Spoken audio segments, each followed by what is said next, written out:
All right. Hi, Cassie. Hi. Um, Yeah. uh, I know it's a little awkward because I asked you to interview you or to record a conversation about our transition back into we've been in distance learning for a long time, and we're going to hybrid. And we Yeah. had a PD this morning, and we watched a lot of teachers talk about how they were going to set up their classroom, and it was cool. But I was also like, oh wait, Cassie's done this, right? Like, can you tell me, haven't you already gone through like being remote and transitioning into distance learning or to hybrid? Yeah, we started at distance learning like back in August, and then on September 23rd was our first day of in-person instruction. So we've been back doing hybrid for a minute now. So our Mondays are still virtual, and then we have block schedule. So I see each student once a week. And I remember like we're now at that point where like when I was talking to you in September, you were like, it's going to be harder when we have a hybrid environment because you basically teach to the kids that are in your room and you teach to the kids that are not in your room now, right? So I'm only teaching the kids who are in my room, and the kids who are online, I give them an independent assignment. So I kind of treat it like a flipped classroom where the kids are doing an independent assignment that aligns with what I'm doing in class, but I give the same I give the same assignment whether I have them cohort A or cohort B, because I originally tried to do many lessons in a week, and it was so hard with the scheduling that now I just do one really kind of packed lesson for in person.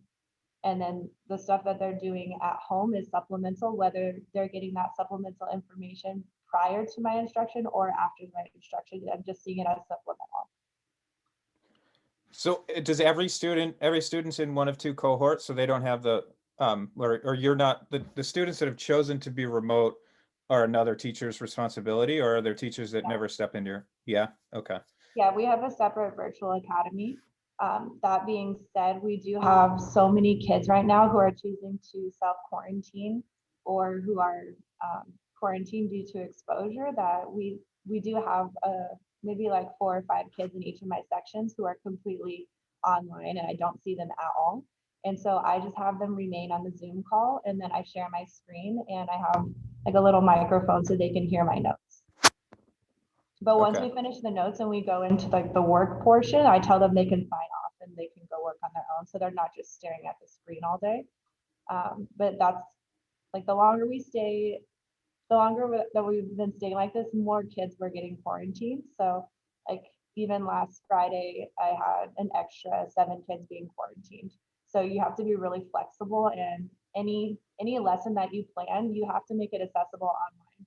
So every single lesson that I have a pretty detailed PowerPoint.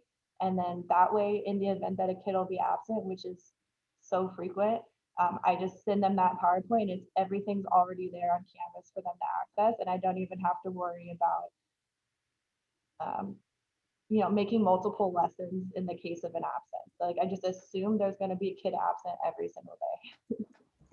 Yeah, that reminds me a little bit I hate to just like do this simply, but like I've said this a lot of times, this year has made me value where I started teaching. I started teaching in Oakland and San Francisco in communities that were underprivileged, like didn't have the resources they need, and there were more interruptions to the learning environment. And I feel like that gave me a good mindset for how to go into this year, because you can't let those disruptions prevent you from like trying new things, but you kind of have to be aware of them ahead of time.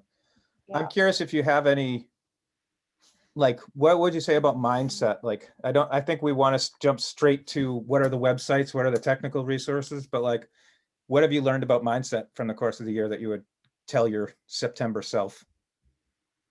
Um, so the Irvine Unified is really big on standard-based assessment and growth mindset. And so like 80% of our grade is weighted towards assessments.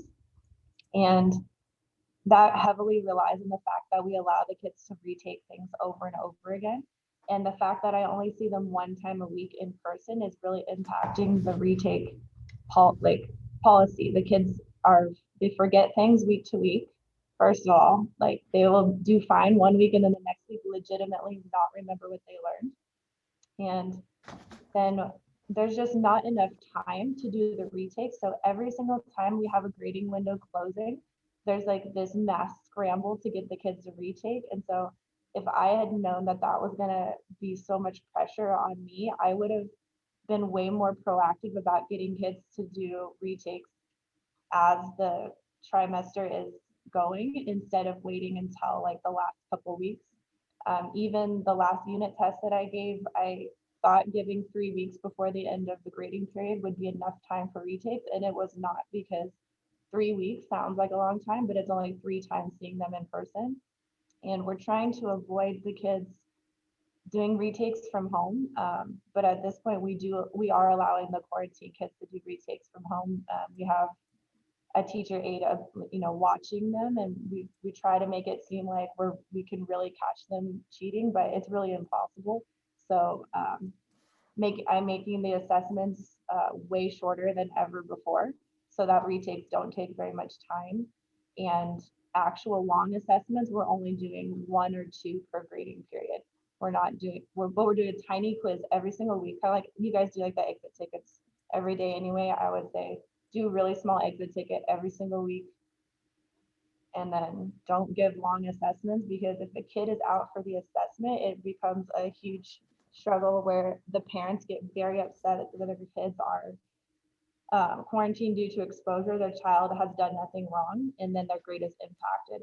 It's becoming a problem for everyone at all levels, with the parents being upset about their kids being quarantined. Yeah. Yeah. Um, that's super helpful. I feel like that's just kind of a good reminder.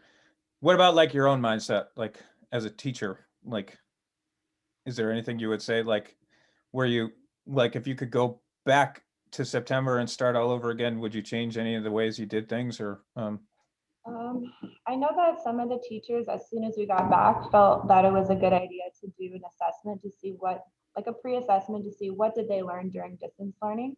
And everyone unanimously found that they didn't learn a lot, and it crushed the children's mindset. And if if you're going to do that, you should definitely not put it into the grades and just do it as a formative thing, because it basically kick-started hybrid learning with kids with tanked grades for the teachers who did that. And then it became impossible to get the retakes in. What instead needs to happen is, if you do a pre-assessment, to use that as an opportunity for reteaching. And I would say, for my mindset, I thought I'd be able to teach. I'm teaching 8th grade, and I'm teaching also enhanced. So I'm teaching Algebra 1 at this middle school. So I thought I'd be able to teach everything to my regular class. I thought I'd be able to teach everything to my advanced class, and I thought I'd be able to teach half of the year to my Math 8 class. And half of the year has turned out to be too ambitious. So now we're down to about a third of the material for our whole year.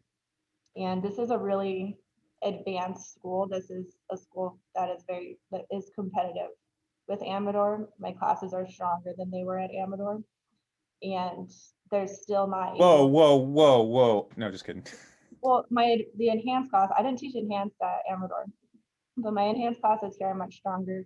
But there's still there's a big divide, and it's a lot of the kids that are have multiple brothers and sisters at home. Their Wi-Fi drops frequently, and Uh-huh. they're having a lot more trouble than the other kids. Um, so there's more disparity because of this. So putting in supports, anticipating that disparity rather than reacting to it later, that would have been really helpful for me. Identifying which kids I thought were actually not going to do well and need extra support. Um, I don't know. I mean, it's all messy, right? It's like not there's no science to it, and pretty much just cut as much material as you can and focus only on the most important things, because the kids have such a memory retention issue at this point that we need to hammer in, like for 8th grade, we're just doing multi-step equations. We did it for like 8 weeks in a row, just to make sure they can solve multi-step equations. And now we're just graphing lines and making sure they understand slope and they can graph a line. And now we're going to do substitution for the next month and a half, probably. Okay. Yeah, I wonder, I want to ask you now about like the technical like websites and stuff like that that you found helpful, but the what you were saying made me think of how I've been trying to emphasize to my students the whole year how like we're hopefully transitioning into a more student-driven type of classroom, like, and that's going to be uncomfortable because we're coming from a traditional teacher-driven, and like a lot of it falls on the students to become responsible. Like I'm like, I need you guys to tell me what you need me to do, or like I need you to tell me more. They're not even trained to ask questions. I don't like, I guess, like quickly, do you think, is that possible as a middle schoolers? I feel like as middle schoolers it would be much harder to drive to a more student driven environment. Um, I mean, I'm doing choice activities every week, so the kids have a choice of how they're going to show their learning because that's the model that Irvine pushes. And so they're always able to pick how they want to do it. They can do like a skit, or they can do a poster, they can do a worksheet, they can do whatever they want. And at the end of the day, because our classwork is only weighted at 20%, it's not really a big deal to me how they're showing it as long as they're working. So that makes it a little more student driven. I forgot the other part of your question. Well, yeah, sorry, I'm a bad interviewer, but I talk too much, way too much for an interviewer. I know that. Like technical stuff, like are there like I think what was hard at the beginning of the year is like we got 1,000 different things to try when we needed just one or two. Like, do you have one or two that your go-to are? I mean, nothing crazy. I mean, we use Nearpod, we use Flipgrid, and we do a lot of Kahoots when it's like a tutorial day because then you can see if they're getting it. Been using whiteboard.fi recently because with the smaller classes especially, that's been really helpful to because you can just see who's pretending to be there or not. Okay. And I don't know, the kids here are pretty savvy about like making videos, so I always give them the option to record their own YouTube video if they wanted to do like their own tutorial about how to explain something. And some of them opt to do that pretty frequently. Or like if a kid has bad handwriting, I always tell them they have to do a digital poster, and they make digital posters instead. And they're getting pretty good at the digital posters now. Or just having like Google Slide Deck open and then assigning groups to each of the decks so that you can watch it that way. But we're not doing anything that Okay. crazy. I feel like we probably didn't get as good at tech stuff as you guys did because we only did it for, August and like some of September. So we didn't have to get that good at it. Okay. All right. The other thing I wanted to add that I didn't expect to happen that happened was when we transitioned back, the kids acted like they acted kind of traumatized. Some of them. Some of them were happy and excited to be back, but I would say my classes were just silent at first, especially because the way that the cohort split, it split all the friend groups. And so we had tons of kids at lunchtime just sitting by themselves and reporting that they didn't have any friends.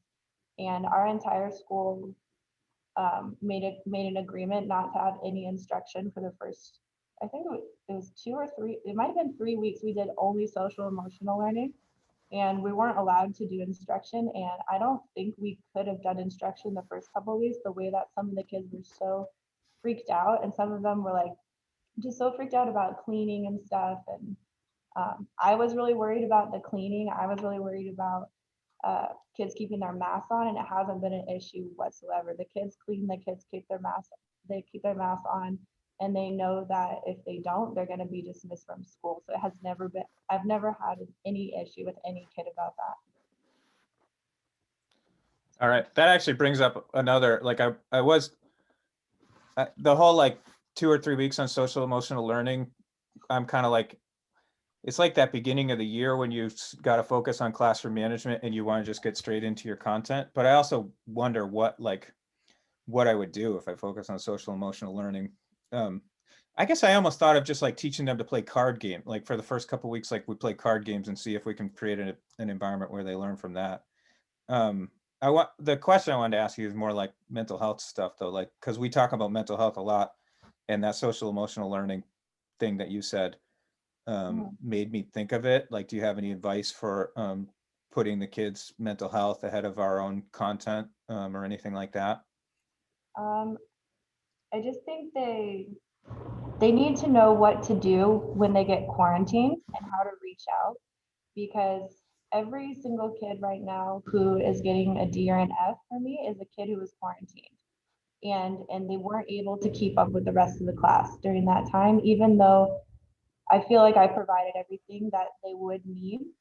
But the fact that they're so jarred and removed, and then they're used to seeing their friends finally, and then now they have to go back to distance learning, and probably their parents are upset about it, and or their parents are also sick. Um, the kids really need to be taught what they should do when they become quarantined and how they're going to be successful, and also like normalize it in your class, and like normalize that like getting COVID is okay. So I think that mental health aspect is really important, because and also when the kid comes back from quarantine, like if a kid got suspended, you don't just let the kid come back to school after the suspension, right? You actually sit them down and reintroduce them to the school, make sure that they're not just going to come in and flunk their classes. Like that's the same thing that happens with these kids who are quarantined. They're out. Some of them are out for a month, because if your parents get it and then you don't get it, then the incubation period starts after the parents in. So I have kids who I've not seen for 5 weeks, and then all of a sudden they just appear in your class one day. Like I don't usually get notified. um, it's like if you can get admin to be able to manage it enough to notify you when they're going to come back, so you can reintroduce them into the class and make them feel comfortable. I think that's a really big thing. Or just assign every kid in your class like a quarantine buddy, and then that kid is in charge of whoever just got quarantined. Or they won't tell you that they're quarantined, but if they're out for 2 weeks in a row, like do the same thing. Just be like a sick buddy or an absence buddy. Call it whatever you want, but make it so that you don't forget about those kids, because it's going to cause you the most stress when that kid is failing later, and you're like, I wish I had done more, but what could I have done more? I was so busy with my class. So try to try to set up some routines before you start instruction about what you will do when a kid is absent for a long time, and how are you going to make sure that they're not penalized for staying safe, especially if they self quarantine and then they fall behind because of that. That is incredibly not fair, because now they've just protected the class, but then their grades are suffering because of it. And so how does a grade book reflect that? What Okay. kind of makeup policy can you put in place to make up for those things that they don't understand during that time? I don't Okay. know. Yeah, that's definitely something. This is cool. This is stuff for me to think about. I don't know if other people will watch it, but I feel like these are kind of good things for all of us to think about. And I want to keep it like around 20 minutes, so people, because people get overwhelmed if there's a video much longer than that. Anybody at Amador you want to shout out? What's up, math department? I miss being part of a big team. It's too small here. Well, we miss you too. You can come back. Well, actually, I don't. It's not like I speak for the department, but we'll find space for us. You want to come back? I don't know, man. Orange County is different than the Bay. There's no COVID here. All right, I'm going to stop the recording now.